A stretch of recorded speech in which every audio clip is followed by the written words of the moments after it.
Sometimes we go to places and we get some looks like they don't understand. I mean, one woman said, either you're not the mom or the dad is awful black. I was just so shocked at first because no one had been so forward and offensive to us. I mean, we've always had the stares or the little questions, but that was probably the hardest one I ever came up on. And I didn't say anything at first. It doesn't matter who the kid is that you're fostering or adopting. They've got things that they are dealing with. And if they're going to become a part of your family, then you've got to be there to deal with it with them. So if racism is that, then you've got to deal with racism. But we didn't understand racism like we do now. Most white people don't. I don't think he actually knew any white people in Detroit before he moved here. And so he had to learn the ways of white people. And then you have to have very frank conversations about what are you willing to trade to learn how to function in a white world in a way that's going to get you to your goals, but not crush your soul. I think there's always some concern of being parent to a black girl and her having two white gay dads. This is America that we're in, and that could be a little bit scary sometimes. Our daughter doesn't quite understand racism at this point. It already breaks our heart that someday she will. We were able to raise Tommy when we lived in Milwaukee and really have nice diversity around us in our community and nice diversity in his school. And we've talked about fostering or parenting since we've been in our community now, and we know what the need is. And we've had to talk out loud about, we can't bring a kid here. We can't bring a black or brown kid to this subdivision, to this school system, to this community. That would not be fair to them. We chose not to move out of our community. When you're going into adoption, they're coming into your home, making sure that you have safety and all that kind of stuff. Maybe when they were a little older, it would have been nice to live in a community and school district that was more supportive. At least like 15 times a day, I get called the N-word at school. I started getting used to it. Like, it's really hard to kind of block it out, but it gets easier over time because I know it's gonna happen, so I know they're gonna say it. Part of our parenting journey was learning how to support when the kids would come home from school and say, someone called me this. I told the principal that this was said to me and they didn't do anything about it. So I got mad and I'm the one who's suspended. People would assume like that I would be a person who would sell drugs and ask if I could deal stuff for them in like a playful way, because they assumed that because I was black that I would do criminal stuff. I tell them that I've never done that and I never will, but they don't listen. They just keep on playing the jokes when people tell them not to say that stuff. It's normally our friends that say that to us, and they say it as jokes. To us, it's not, and I think it's hard to explain to them because it's kind of almost embarrassing, I would say, to show them that it does hurt us, but I think because we don't want to lose them as friends. So there was a group of 4 boys, 3 were Caucasian, and our son was the only African American, and they were taking rubber bands and snapping them on their wrists. Snapping each other. Well, you're right. But our son was suspended from school for a week because all the 3 boys that were white had marks on their wrist. You couldn't see the marks on our son's wrist. So the teacher assumed that Jordan was the one that was doing this. The dean of students never interviewed him about it. He was just suspended. My grandpa, he lived in that time, My mom told me that he didn't believe that people of color like us he didn't understand. And once I was the firstborn, and once he saw me, my mom told me that once he saw us, we changed him. He was a totally different person. He loved us.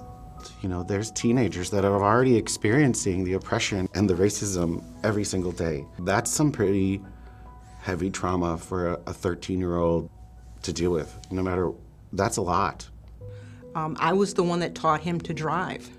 I was the one to literally say, no matter what happens, yes sir, no sir, hands on the wheel, da da da da da. And so it's this whole parenting and having to tell your kid how awful the world can be, and that it's never, ever, ever gonna be fair, or strike a balance with things that are very much not okay. We were coming up with a contract for video games, and we got to a sticking point in the negotiation, and one of our kids just got really angry, and he stood up and he yelled, "This is all about white power." And we were just like, what's going on, bud? Where did that come from?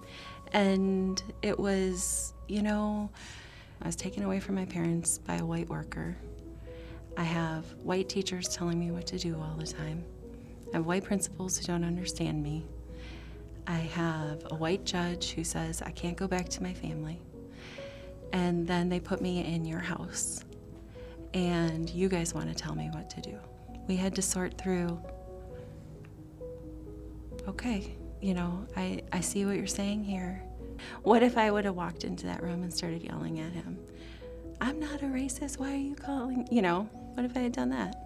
We have to be willing to grapple with those tough issues with him and within our family in order to be a home where he can heal. If you have a child that is a person of color and you're not, I think that there is some sort of responsibility to ensure that they're involved in their culture.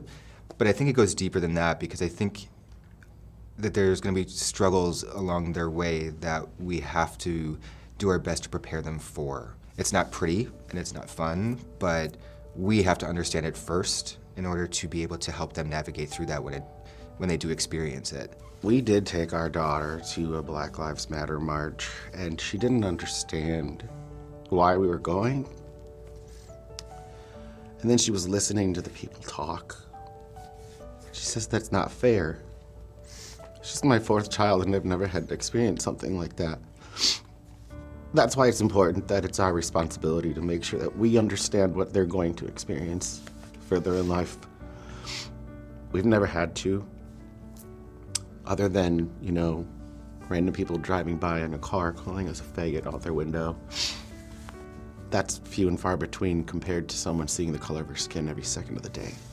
People at my school, like, we would be being taught about slavery, and they would look at me because I was the only black person in my class.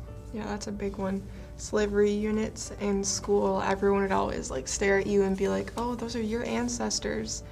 Yeah, but we had nothing to do with that. And did you ever have that with slavery units? Yeah. Sometimes a teacher will put you on the spot and be like, so how does this make you feel, Jordan, about like in front of the entire class when we're talking about slavery and stuff. I didn't know what to say, because I was like, I can't believe you just asked me that in front of everyone. We have white privilege. I mean, me as a white male, I have been able to rise into executive positions. I've been able to walk down the street and not be fearful of anything, not being fearful of people even stereotyping me and that sort of thing.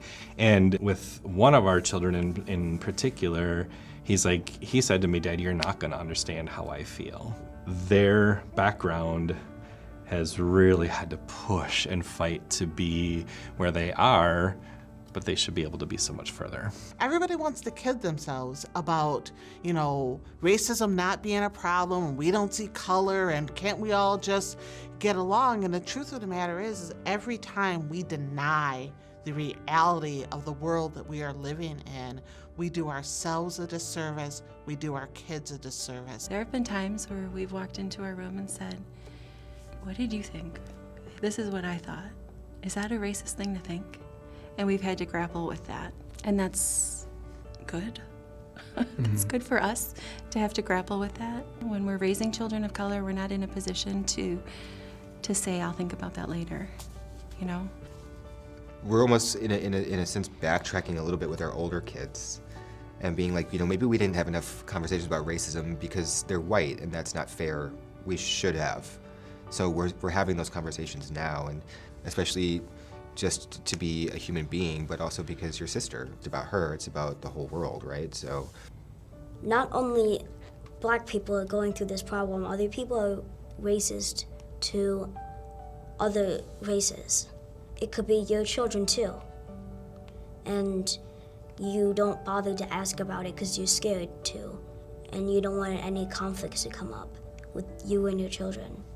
There's always going to be conflict between people in this world, but I think the most important thing is to make it clear in the beginning that it's a topic that you shouldn't be scared or embarrassed to talk about. I feel like you should make it a comfortable thing that should want to be shared daily or whenever you feel like it. There's nothing really you can say that they won't know that you're trying to help.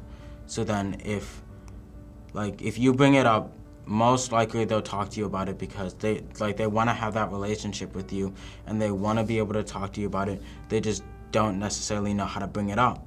Just because you haven't adopted them yet or you're fostering them, you are their parents from right now.